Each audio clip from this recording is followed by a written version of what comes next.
بعد فاعوذ باللہ من الشیطان الرجیم بسم اللہ الرحمن الرحیم رب اشرح لی صدری ویسر لی امری واحلل عقدۃ من لسانی یفقہوا قولی۔ ناظرین، گزشتہ پروگرام میں ہم نے گفتگو کی خوبصورتی کے بارے میں بات کی تھی۔ اللہ سبحانہ وتعالیٰ کا حکم ہے کہ قولوا للناس حسنا، لوگوں سے بھلی بات کرو،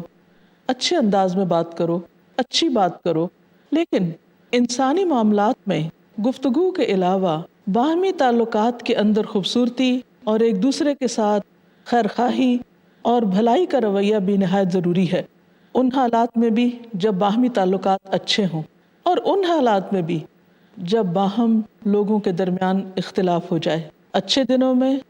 ایک دوسرے کے ساتھ بھلائی اور احسان کرنا تو آسان ہوتا ہے، لیکن جب کسی اختلاف کی بنا پر ایک دوسرے کے ساتھ نقطہ نظر مختلف ہو جائے اور ایک دوسرے سے کچھ شکایت ہو جائے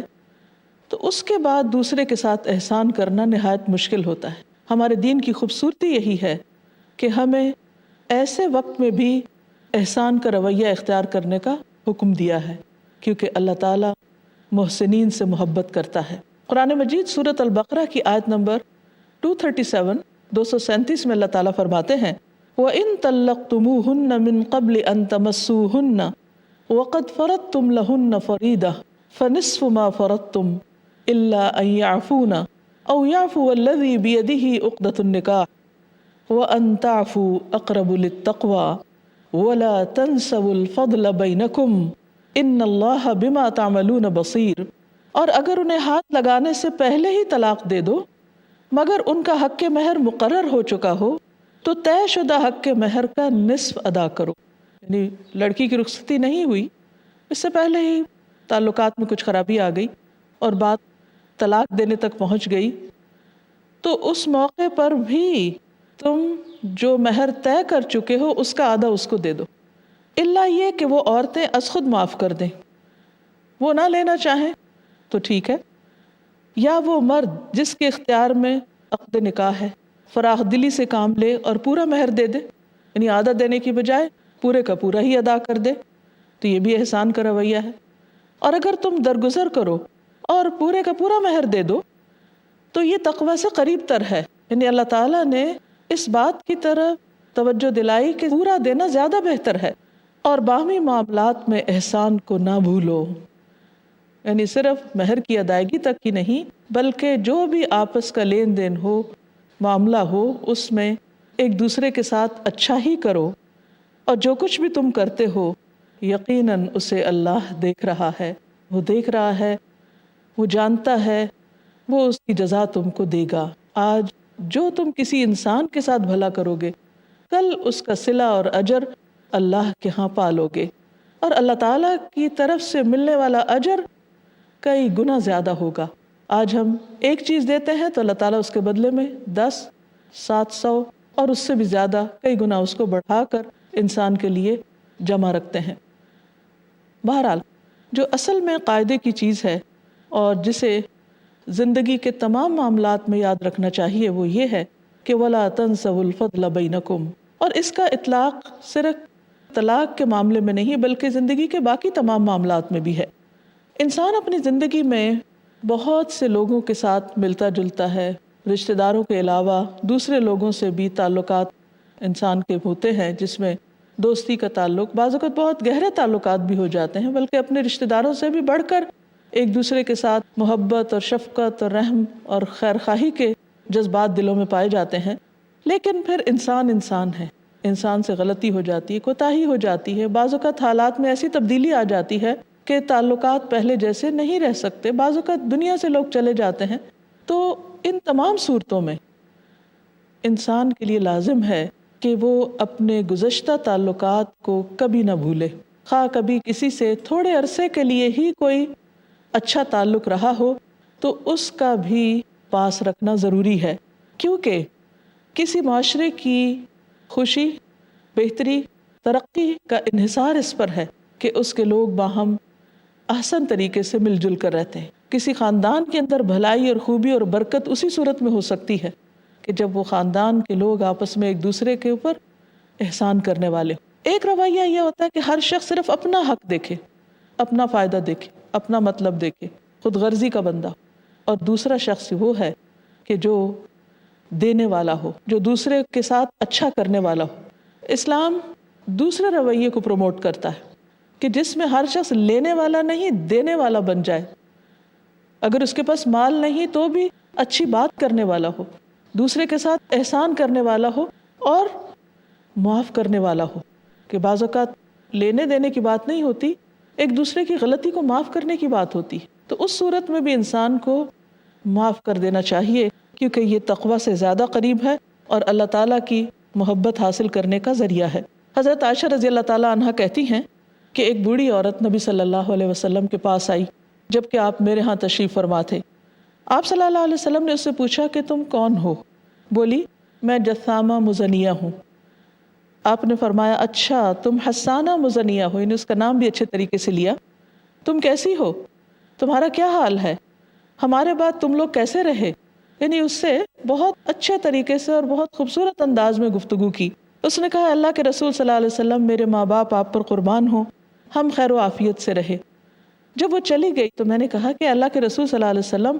آپ اس بڑھیا پہ اتنی توجہ دے رہے تھے، یعنی ایک معمولی سی خاتون تھی، دور سے آئی تھی، تو آپ کا یہ اتنا اچھا رویہ اور معاملہ۔ آپ نے فرمایا یہ خدیجہ کے زمانے میں ہمارے پاس آتی تھی،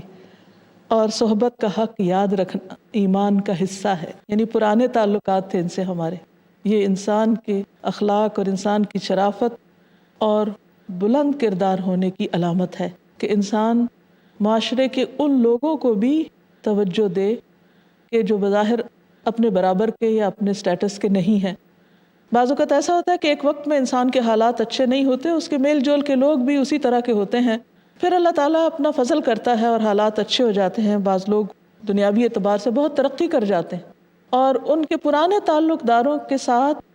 ان کے سٹیٹس میں بہت فرق آ جاتا ہے، یعنی آپ یوں کہیے کہ زمین آسمان کا فرق آ جاتا ہے۔ ایسے میں ایک رویہ تو یہ ہو سکتا ہے کہ انسان اپنے پچھلے غریب رشتہ داروں، تعلق داروں سب کو بھلا دے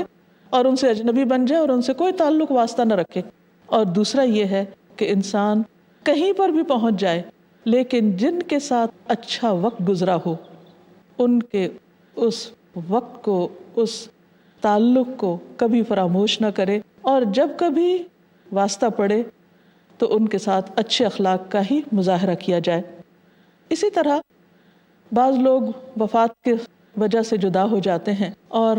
کچھ عرصے کے بعد بھلا دیے جاتے ہیں، لیکن ہمارے دین نے ہمیں یہ سکھایا ہے اور خود نبی صلی اللہ علیہ وسلم کا طرز عمل یہ رہا ہے کہ حضرت خدیجہ رضی اللہ تعالیٰ عنہا کی وفات کے باوجود،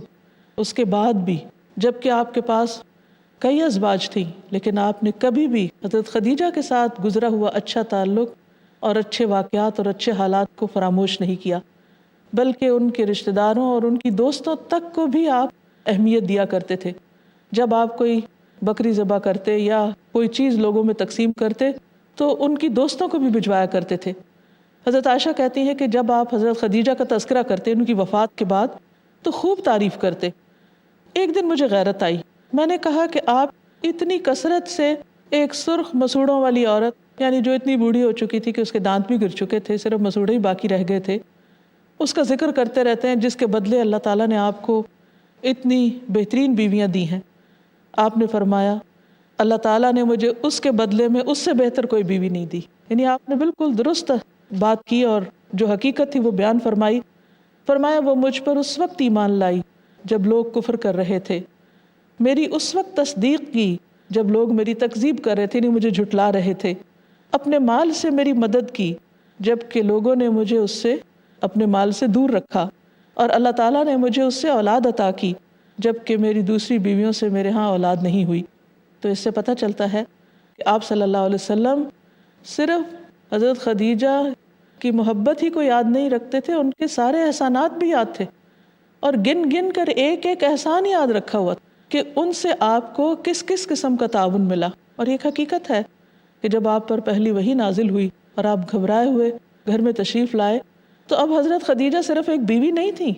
ایک بہترین ایمان کی ساتھی بھی تھی، سب سے پہلے ایمان لانے والی اور اس کام میں سب سے پہلی مددگار۔ مردوں نے تو بعد میں ایمان قبول کیا اور ساتھ دیا، لیکن انہوں نے فوراً ہی اس کا حق ادا کیا اور آپ کے بارے میں فکر مند ہوئیں اور آپ کو تسلی دینے لگیں اور آپ کو ورقہ بن نوفل کے پاس لے گئیں. یعنی ایک بڑی مدبر اور دور اندیش خاتون تھی جنہوں نے اس مشکل وقت میں آپ کا ساتھ دیا. اور پھر نہ صرف یہ کہ ابتدائی دنوں میں بلکہ اپنے مال میں سے کسی چیز کو بچا کے نہیں رکھا. جب شیب ابی طالب میں نبی صلی اللہ علیہ وسلم نے 3 سال گزارے تو اس گھاٹی میں وہ آپ کے ساتھ رہیں کہ جہاں ایسی تکلیفیں اٹھائیں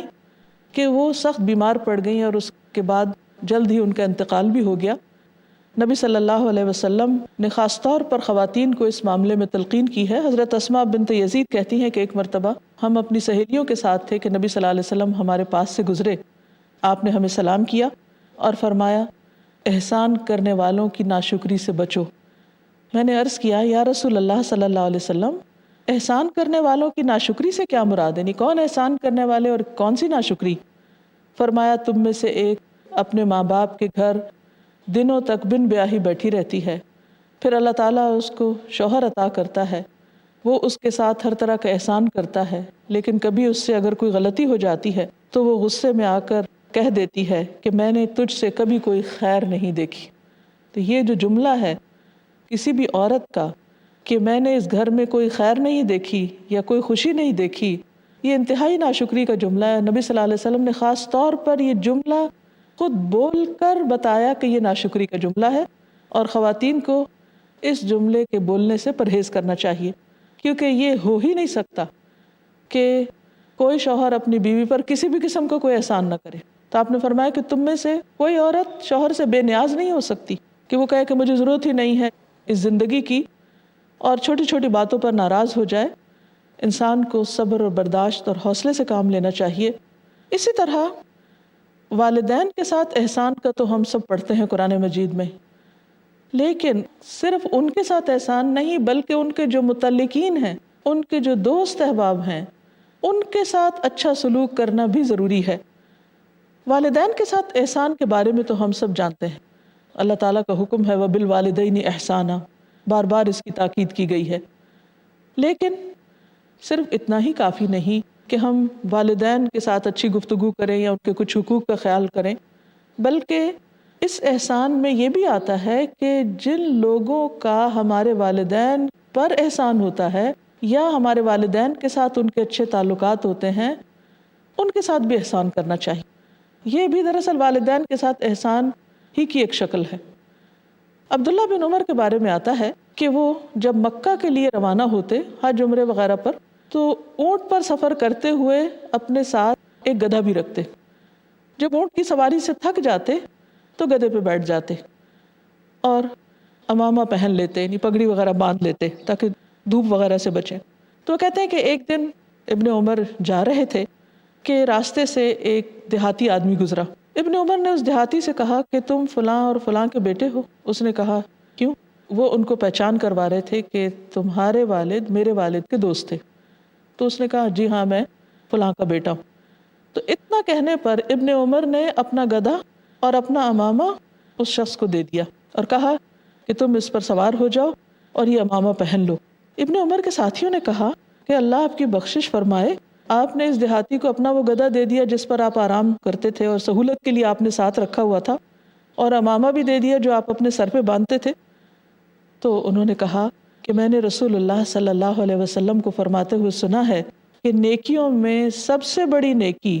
آدمی کا اپنے والد کی وفات کے بعد اس کے دوستوں کے ساتھ اچھا سلوک کرنا ہے. اور اس دیہاتی کا باپ عمر رضی اللہ عنہ کا دوست تھا. تو اب آپ دیکھیے کہ والد بھی فوت ہو چکے ہیں اور جس کے ساتھ احسان کر رہے ہیں اس کے بھی والد فوت ہو چکے ہیں، اور پھر وہ شخص انجان ہے، صرف تھوڑی بہت جان پہچان ہے کہ وہ ان کو تھوڑا یاد آ گیا کہ وہی شخص ہے، اور یہ بھی نہیں معلوم کہ دوبارہ زندگی میں کبھی ملیں گے یا نہیں. اب اس وقت ان کے پاس صرف وہی ایک گدھا ہے جو سب سے بہترین چیز ہے جس کو وہ تحفے میں دے سکتے ہیں. تو اب آپ دیکھیے کہ عموماً احسان کس پر کیا جاتا ہے؟ جس کے ساتھ کوئی جان پہچان ہوتی ہے یا جس سے کوئی مفاد ہوتا ہے یا جس سے کوئی شکریہ کی توقع ہوتی ہے. لیکن یہاں آپ دیکھیے کہ کسی قسم کی کوئی توقع نہیں تھی ان کو، اور ایک دور پار جان پہچان کے آدمی کے ساتھ اتنا بڑا احسان ابن عمر کا. پھر اسی طرح والدین کے علاوہ اساتذہ پر احسان اور ان کے احسان کو یاد رکھنا، کیونکہ والدین انسان کو دنیا میں لانے کا سبب بنتے ہیں اور استاد زمین سے آسمان تک پہنچاتے ہیں، یعنی انسان کو سکھا کر اس کو نیکی اور خیر کے راستے بتاتے ہیں۔ اس کے بارے میں امام شافعی فرماتے ہیں کہ شریف آدمی وہ ہے جو ایک لمحے کی محبت کو بھی یاد رکھتا ہے اور جس نے اس کو ایک لفظ کا بھی فائدہ پہنچایا ہو اس کو بھی یاد رکھتا ہے۔ یعنی نہ صرف یہ کہ انسان سکھانے والے کو، بلکہ کسی بھی طرح کا کوئی احسان ہم پر کرے، یعنی کوئی محبت کا سلوک کرے یا اچھا برتاؤ ہمارے ساتھ کرے تو اس کے ساتھ بھی اچھا سلوک کرنا، یہ وَلَا تَنْسَوُا الْفَضْلَ بَيْنَكُمْ میں آتا ہے۔ پھر اسی طرح رشتہ داریوں کا لحاظ اور پاس، کوئی بھی شخص جس نے زندگی میں کبھی احسان کیا ہو، جو اجنبی لوگ ہیں مثلاً، اس میں ہم دیکھتے ہیں کہ نبی صلی اللہ علیہ وسلم ایک مرتبہ اپنے ساتھیوں کے ساتھ کہیں جا رہے تھے، راستے میں پانی ختم ہو گیا تو ایک خاتون ملی جس کے پاس 2 مشکیزیں تھے۔ آپ نے وہ مشکیزیں کھول دیے اور صحابہ کرام نے پانی پیا اور پانی لیا، اور جب سب پانی پی چکے تو اس میں ان مشکیزوں میں ابھی بھی پانی باقی تھا، اور پھر اس عورت سے کہا کہ تم چلی جاؤ۔ چونکہ اس عورت کا یہ ایک احسان تھا کہ اس نے یعنی پانی دیا تھا، وہ جس قبیلے سے تعلق رکھتی تھی اس کے آس پاس اور بھی قبائل آباد تھے، تو صحابہ کرام کی ان کے ساتھ کچھ نہ کچھ جھڑپیں چلتی رہتی تھی۔ جب وہ اس علاقے میں جاتے تو اس خاتون کے قبیلے کو چھیڑتے نہیں تھے۔ اس چیز کو سب نے محسوس کیا، تو اس عورت نے اس واقعے کو یاد کیا کہ یوں لگتا ہے کہ یہ لوگ اس احسان کی بنا پر ہمارے قبیلے کو کچھ نہیں کہتے اور ان میں بڑا خیر معلوم ہوتا ہے، کیوں نہ ہم لوگ ان کا دین قبول کر لیں۔ اس طرح اس خاتون کی وجہ سے پورا قبیلہ مسلمان ہو گیا۔ لیکن آپ دیکھیے کہ آغاز کہاں سے ہوا، ابتدا کہاں سے ہوئی؟ اس احسان کو یاد رکھنے کی بنا پر، جو صحابہ کرام کا احسان کا رویہ تھا ان کے قبیلے کے ساتھ، اس بنا پر۔ پھر اسی طرح ہم دیکھتے ہیں کہ نبی صلی اللہ علیہ وسلم جب طائف سے واپس آ رہے تھے تو آپ مطعم بن عدی کی امان میں مکہ میں دوبارہ داخل ہوئے۔ اس نے آپ پر یہ احسان کیا کہ اپنے 4 بیٹوں کو اسلحہ پہنایا اور ان کی حفاظت میں آپ کو مکہ میں داخل کیا۔ پھر اسی طرح روزمرہ زندگی میں ہمیں مختلف لوگوں سے واسطہ پڑتا رہتا ہے۔ کچھ ایسے لوگ بھی ہوتے ہیں کہ جو ہم پر براہ راست احسان نہیں کرتے لیکن انڈائریکٹلی وہ بھی ہمارے محسن ہوتے ہیں، جیسے ہمارے خادم، سرونٹس۔ ہم عام طور پہ سوچتے ہیں کہ ہم ان کو تنخواہ دیتے ہیں، اس لیے وہ اگر ہمارے لیے کچھ کام کرتے ہیں تو ہم نے اپنا حق ادا کر دیا، فرض پورا کر دیا، ان کا حق ان کو دے دیا۔ لیکن نبی صلی اللہ علیہ وسلم نے اس معاملے میں بھی احسان کرنے کی تلقین فرمائی۔ آپ نے فرمایا جب تم میں سے کسی کا خادم اس کے لیے کھانا بنا کر لائے اور اس حال میں آئے کہ وہ کھانے کا دھواں برداشت کر چکا ہے تو مالک کو چاہیے کہ اسے ساتھ بٹھا لے اور کچھ کھلا دے، اور اگر کھانا تھوڑا ہو یا انسان ساتھ نہ بٹھانا چاہے تو اس کے ہاتھ میں 1 یا 2 نوالے ہی رکھ دے۔ یہ ایک احسان ہے، یعنی وہ کھانا تو کھائے گا، اس کے لیے بھی کھانا بنا ہے، لیکن اپنے ہاتھ سے اس کھانے میں سے، اس ڈش میں سے کچھ اٹھا کر اس کے ہاتھ پہ رکھنا اس کے دل کو خوش کر دے گا۔ اس کی جو محنت ہے اور جو اس نے تکلیف اٹھائی ہے اس پر اس کو حوصلہ ہو جائے گا۔ پھر اسی طرح یہ ہے کہ معمولی چیزوں پر بھی دوسرے کے احسان کو یاد رکھنا چاہیے۔ نبی صلی اللہ علیہ وسلم نے فرمایا جو شخص تھوڑے پر شکر نہیں کرتا وہ زیادہ پر بھی شکر نہیں کرتا، کیونکہ ایک پورا رویہ ہوتا ہے، ایک پورا مزاج ہوتا ہے، ایک سوچ ہوتی ہے، ایک ایٹیٹیوڈ ہوتا ہے۔ جو شکر گزار ہوتے ہیں وہ چھوٹی اور بڑی ہر چیز کو یاد رکھتے ہیں، اور جن کے اندر یہ مزاج یا مادہ نہیں ہوتا وہ بڑے بڑے احسان کو بھی کوئی اہمیت نہیں دیتے۔ تو اس لیے آپ صلی اللہ علیہ وسلم نے چھوٹے احسان پر بھی شکر کی بات کی۔ آپ نے فرمایا کہ جو بندوں کا احسان یاد نہیں رکھتا وہ اللہ کا بھی شکر گزار نہیں ہوتا، کیونکہ بندوں پر احسان کرنے والا، چھوٹے چھوٹے موقعوں پر احسان کرنے والا پھر اس قابل ہوتا ہے کہ بڑے بڑے احسانات کا بدلہ بھی چکا سکے۔ نبی صلی اللہ علیہ وسلم نے ہمیں تلقین کی ہے کہ ہم چھوٹے چھوٹے احسانات کو بھی یاد رکھیں اور ان کا بدلہ چکانے کی بھی فکر کریں، اور اگر بدلہ چکانے کی طاقت نہ ہو، کیونکہ بعض اوقات کسی کا احسان اتنا بڑا ہوتا ہے اور انسان کی حیثیت نہیں ہوتی اس کا جواب دینے کی، تو فرمایا اس کے لیے دعا کرو یہاں تک کہ تم محسوس کرو کہ اس کا بدلہ ہو چکا، یعنی اتنی زیادہ دعا دو اس کو کہ جب تمہارا دل گواہی دے کہ ہاں واقعی تم نے اس کا بدلہ چکا دیا۔ اسی طرح ایک اور جگہ پر آپ نے فرمایا کہ جس شخص کو کوئی تحفہ ملے اور اگر اس کے پاس وسعت نہ ہو کہ وہ اس کا بدلہ دے سکے، یعنی جیسا تحفہ ملا ہے اتنا وہ لوٹانے کی طاقت نہیں رکھتا، تو اس کی تعریف کر دے. ضروری نہیں کہ صرف اس کے منہ پر اس کی تعریف کر دے، بلکہ لوگوں میں اس کی تعریف کر دے. جس نے تعریف کی اس نے شکر ادا کر دیا، اور جس نے اس کو چھپایا یعنی کسی کا احسان یاد ہی نہیں رکھا، نہ کسی سے اس کا ذکر کیا، تو اس نے ناشکری کی. اور پھر یہ ہے کہ ایک اور حدیث میں آتا ہے کہ جو بندوں کا شکر گزار نہیں ہوتا وہ اللہ کا بھی شکر گزار نہیں ہوتا، کیونکہ یہ ایک مزاج ہوتا ہے، ایک رویہ ہوتا ہے، ایک ایٹیٹیوڈ ہوتا ہے جو انسان کے شخصیت کا حصہ بن جاتا ہے. یا تو ایک انسان شکر گزار انسان ہے، یا پھر ناشکرہ انسان ہے، یا وہ دوسروں کی خیرخواہی کرنے والا ہے، یا اس کے دل میں کسی کے لیے کوئی خیر کے جذبات نہیں. اس میں اللہ تعالیٰ ہم سے کیا چاہتے ہیں، ہمیں کیسا ہونا چاہیے، کیا کرنا چاہیے، وہ یہی ہے کہ وَلَا تَنْسَوُا الْفَضْلَ بَيْنَكُمْ، آپس میں ایک دوسرے پر احسان کرنا مت بھولو، ایک دوسرے کے ساتھ خیر و بھلائی کرنا نہ چھوڑو. اللہ تعالیٰ ہمیں بہترین عمل کی توفیق عطا فرمائے. وآخر دعوانا ان الحمد للہ رب العالمین. سبحانک اللہم و بحمدک اشہد ان لا الہ الا انت استغفرک و